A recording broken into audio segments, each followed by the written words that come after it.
আসসালামু আলাইকুম বন্ধুরা, তোমরা সবাই কেমন আছো? আমি নির্জনা, তোমাদের মাঝে আমি নতুন আরেকটি ভিডিও নিয়ে চলে আসলাম।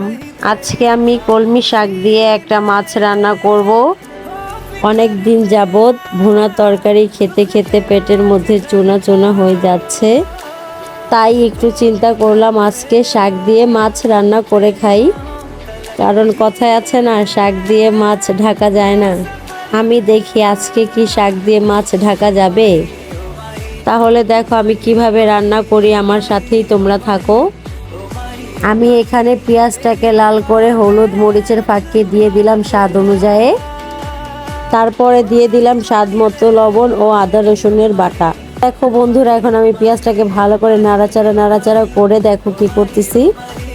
পেঁয়াজটাকে ভালো করে কষিয়ে নেওয়ার পর আমি মাছটাকে এখানে ছেড়ে দেব।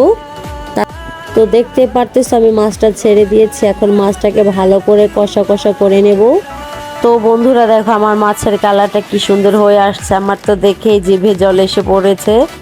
তারপর আমি মাছটাকে ঢেকে দিলাম, যদি মাছটা কাঁচা না থাকে। আমি শাক দিয়ে মাছ রান্না করব, সেই কারণে আমি মাছটাকে ভালো করে কষিয়ে নিলাম। তো এখানে আমার মাছটা কষানো শেষ হয়ে গেছে, এগুলো আমি একটা বাটিতে তুলে নেব। এখন আমি ওই মাছ কষানোর মশলার ভিতরে শাকগুলো দিয়ে দিলাম। শাকটাকে ভালো করে নাড়াচাড়া দিয়ে এখন আমি শাকটাকে ঢেকে দেব। এখন আমার শাকটা প্রায় হয়ে আসছে, আমি এখানে কাঁচামরিচ দিয়ে দিলাম। এখন আমি শাকটাকে ভালো করে নাড়াচাড়া দিয়ে ঢেকে দেব কিছুক্ষণের জন্য। তো এখানে দেখো শাকের কালারটা কি সুন্দর হয়ে চলে আসছে। এখন আমি এখানে মাছগুলো দিয়ে দেব। এখন মাছগুলো আলতোভাবে নাড়তে হবে, না হলে মাছগুলো ভেঙে যেতে পারে। মাছটাকে ভালো করে পোড়া পোড়া করে নিলাম।